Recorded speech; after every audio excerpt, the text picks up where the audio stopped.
අද දවසේ අපි පාර්ලිමේන්තුවේදී බලාපොරොත්තු වෙන්නේ මේ නින්දෙන් ඔවුන්ව ඇහැරවන්න.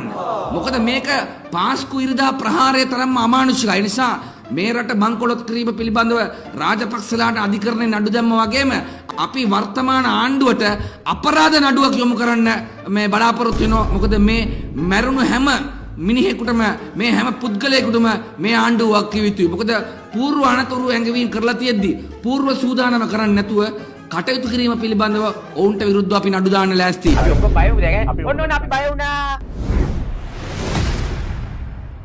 මොන හේතුවකටද දන්නේ නැහැ 28 වෙනිදා රජයේ ප්‍රසිද්ධ නිවාඩුවක් බවට පත් කරනවා. හදිසියෙම. දැන් 27 යම් කිසි තත්වයකට ඇවිල්ලා තියෙනවා. රැය වැස්ස පටන් ගන්නවා. මේක මේ පැත්තට එනවා කියලා මේ කාලගුණ දෙපාර්තමේන්තුවෙන් කියද්දි 28 වෙනිදා රජයේ ප්‍රසිද්ධ නිවාඩුවක් බවට පත් කරනවා.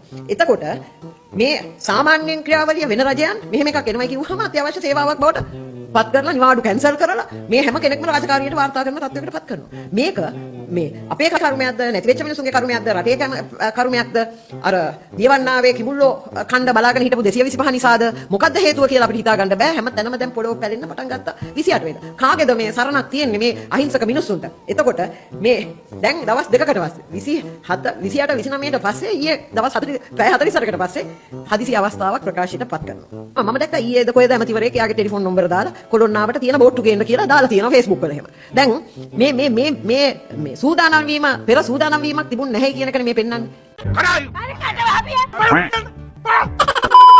අපි දෙයකට කලින් ජාත්‍යන්තරයේ මෙච්චර ලොකු ව්‍යසනයක් වෙන්න පුළුවන් කියලා දැනුම් දීලා අවශ්‍ය උපදෙස් දීලා තියෙනකොට ඒවා 7-5කටවත් පිළිගන්නේ නැතුව කාලගුණ විද්‍යා දෙපාර්තමේන්තුවේ මිලිමීටර 200කට වයින්නවා කියලා තියෙද්දි අවශ්‍ය ක්‍රියාමාර්ග දන්නේ නැතුව පකන් නිලන් ඉඳලා ඊට පස්සේ බදුල්ලට 80 ගානට වැයලා නුවරට 500 ගානට වැයලා පාලන් ටික කඩා වැටිලා යට වෙන්න තිබෙති ටික යට වෙන්න ගත්තන් පස්සේ മന്ത്രിවරු ටික කැඳවලා ඉවරලා උපදෙස් දෙනවා. යකෝ මේලන් മന്ത്രിවරු නෙමෙයි කැඳවන්න ඕන.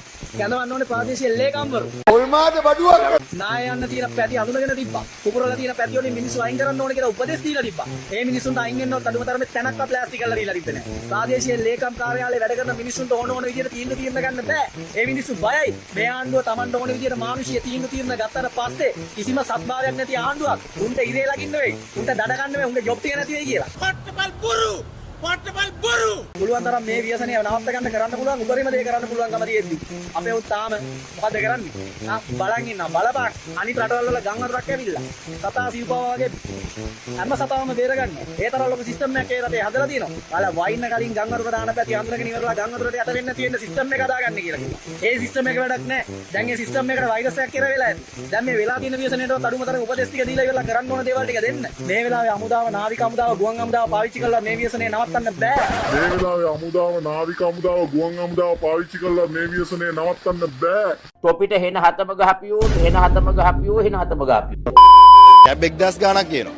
දැන් කැබ් 1000 ගාණක් කියන වෙලාවේ අඩුම ගානේ ප්‍රාදේශ සභාව වලට අවශ්‍ය ඩෝසර් බෑකවුට් එක දාලා තිබ්බනම් ගම් වතුර වලදී හරි උදව් කරන්න පුළුවන්. එහෙම නැත්නම් අනිත් පැත්තෙන් ගොවි සංවිධාන වලට ට්‍රැක්ටර් ටික ගොයන් කපන මැෂින් ටික අරන් දුන්නා නම් අඩු ගානේ නිෂ්පාදන පිරිවේ අඩු කර ගන්න පුළුවන්. හැබැයි එහෙම කරන්නේ නැති ආණ්ඩුව කැබ් ගේන්න උත්සාහ කරනවා. තවත් පැත්තකින් අපි දැක්කා තොරතුරු තාක්ෂණ අමාත්‍යාංශයේ නියෝජ්‍ය ඇමතිවරයාට එල්ලවෙත චෝදනා.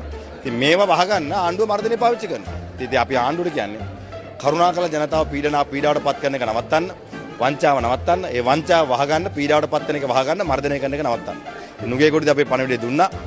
ආණ්ඩුවට දැනෙනකන් අපි පණිවිඩය දෙනවා. ඔය අනේ නිකම් පළයකෝ යන්න. තවත් පැත්තකින් අපි වගකීමකින් කියන්න ඕන වගකීතු දේශපාලන බලවේගයක් සහ පක්ෂයක් විදියට අද සමහර නිලධාරීන් ක්‍රියාත්මක වීමේ යම් මැලිකමක් තියෙනවා. මොකද පහුගිය ඉතිහාසයේ වෙච්ච සිදුවීම් එක්ක. ඉතින් අපි නිලධාරීන්ටත් කියන්නේ ඔබ හරි දේ කරන්න. ඔබ අපි ආරක්ෂා කරනවා. ඔබ වවුචරේට අස්සම් කරා කියලා ඔබ CID එකට ගිහලා හිරගෙවල් වල දාන තැනට අපි කටයුතු කරන්නේ නැහැ. ඒ හින්දා මේ ජනතාවගේ ජීවිත බේරගන්න, තුන් වේල කන්න දෙන්න, සනීප ආරක්ෂක කටයුතු සපයන්න, බෙහෙත් හේත් ටික ලබා දෙන්න. තවත් පැත්තකින් මේ අයගේ ජීවිත ආරක්ෂා කරන්න, දේපොළ ආරක්ෂා කරන්න ගන්න පුළුවන් හැම ක්‍රියාවලියක්ම ඔබ ගන්න. ඔබ වෙනුවෙන් අපි පෙනී හිටිනවා. Oh my god! Wow! ඒ හින්දා අපි රජ නිලධාරීන්ගෙත් ඉන්න අපි දන්නවා මේ වෙනකොටත් බොහෝ අය ඒ කාර්යය නියැලිලා ඉන්නවා. ඉතින් තව දුරටත් ඉදිරි පැය කිහිපය තුලත් ඒ කාරණේ ඉටු කරන්න. ඔබ ගන්න තීන්දුව වෙනුවෙන් අපි ඔබ ආරක්ෂා කරන්න පෙනී හිටිනවා කියන එකත් ඒ නිලධාරීන්ට අපි මතක් කරනවා. එදා අපි දැක්කා පාස්කු ප්‍රහාරයේදී රජයට ඒ සියලු තොරතුරු ඇවිල්ලා තියෙද්දි රජයේ අවශ්‍ය ක්‍රියාමාර්ග නොගැනීම නිසා සිරිසේන ජනාධිපතිවරයාටත් අධිකරණයට යන්න වුණ අපරාධ නීතිය යටතේ. අපි දැක්කා ගෝඨාභය රාජපක්ෂට ආර්ථිකයේ වැදගත් තීන්දුව තීරණ නොගැනීම සහ ඔහු විසින් බදුසාන ලබා දීම නිසා මේ රට බංකොලොත් වුණාම රාජපක්ෂලට අධිකරණයට යන්න සිද්ධ වුණා අපරාධ නීතිය යටතේ. එහෙනම් 12 වෙනිදා සිට දින 10කට 12කට අධික දවසක් මේ ව්‍යසනය මේ අලාභය ගැන දන්වා තිබියදී ඒ පිළිබඳව නිහඬ මුනිවත රැග්ග නොසලිකිලිමත් ක්‍රියා කරපු ජනාධිපතිවරයාට සහ මේ ආණ්ඩුවට එරෙහිව මේ රටේ ජනතාවට නීතිමය බලයක් තියෙනවා. අධිකරණයට ගිහිල්ලා ඔවුන්ට දඬුවම් පැමිණීමේ බලය තියෙනවා. What? Bro, what are you talking about, man? let's go ඒ නිසා අපි ඒ වෙනුවෙන් නිරන්තරයෙන් ඉදිරිපත් වෙනවා. ඒ විතරක් නෙමෙයි මේ ඔක්කොම අමතර මතක තියාගන්න රටක යහපාලකයෙක් නැති වුනහම ඒ රටට අකල්වැසි නෙමෙයි මහා භයානක ඛේදවාචක වලට මුහුණ දෙන්න වෙනවා. අනුර කුමාර දිසානායක මැතිතුමයි කිව්වේ හොඳ පාලකයෙක් නැති වුණා මේ රටට විවිධාකාරයේ ස්වභාව ධර්මයේ කුරුරු වෙනවා කියලා.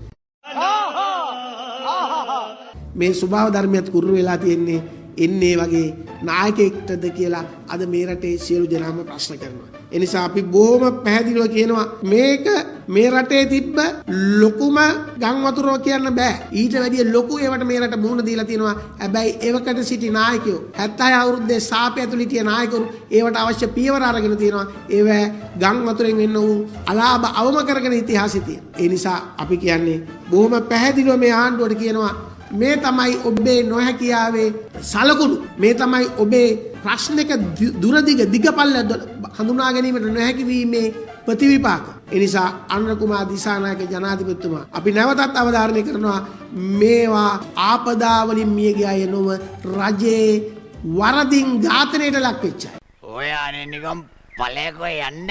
මේ රජයේ වරදින් රජයේ නොසලකීමත් බව තුල ජීවිත අයින් වෙච්ච මිනිස්සු. ඒ නිසා මේ ජීවිතවලට ලක්ෂ 5ක් දීලා ලක්ෂ 10ක් දීලා ලක්ෂ 20ක් දීලා ඔබතුමාට මේ අලාභේ විඳවන්න බෑ. දැන් ඔබතුමා මොකක්ද ජනාධිපතිතුමා ඊයේ ජාති අමතල මොකද්ද කියන්නේ? මේ ව්‍යසනයේ මියගිය සියලු දෙනාට නැවත ජීවිත ලබා දිය හැකි නම් ඕන කොන්දේසියකට යටත්ව ඒ ඉටු කරන්න දෙවරක් කල්පනා කරන්නේ නැහැ. නමුත් ඒ අපට වේදනාකාරී සත්‍යයි. නමුත් වේදනාකාරී සත්‍ය මේ නොවේ. වේදනාකාරී සත්‍ය තමයි අවශ්‍ය මේ කුරුරු භවයේ අවශ්‍ය තොරතුරු සියල්ල රජයට ලැබී තිබෙද්දී ඒ සත්‍ය කඩතුරාකින් වසපු ජනාධිපතිවරයා සහ කැබිනට් මණ්ඩලය සහ 159 කණ්ඩායමට කොන්දේසි විරහිතව මේ රටේ ජනතාව ලබා දිය යුතු දඬුවම කුමක්ද කියලා. ඔබට තලන්න ඕන බූවල්නේ. ඒ නිසා අපි නැවතත් කියනවා මේ තේ කඩයක්වත් කරපු නැති මිනිස්සුන්ට ඒ වගේම මේ තමයි අපි අවුරුද්දයි මාස 3ක් තිස්සේ කියන අනුර කුමාර දිසානායකගේ මැක්සිමම් කැපැසිටි උපරිමයේ ධාරිතාව. මේක අපි ඡන්දෙට ඉස්සෙල්ලත් කිව්වා, ඡන්දෙන් පස්සෙත් කිව්වා. ඒ නිසා මතක තියාගන්න රාජ්‍ය පාලකයා ඒ ජාතියට විනාශයක් කරනකොට ඒක ස්වභාව ධර්මයටත් දරා ගන්න බෑ. ඒ නිසා අද අපිපත් වෙලා තියෙන මේ ඛේදනීය තත්ත්වයට ඍජුව සහ වක්‍රව සමස්ත මේ රජය වගකිය යුතුයි කියන පණිවිඩය තමයි අද අපිට කියන්නේ. ඔය අනේ නිකම් පළයකෝ යන්න.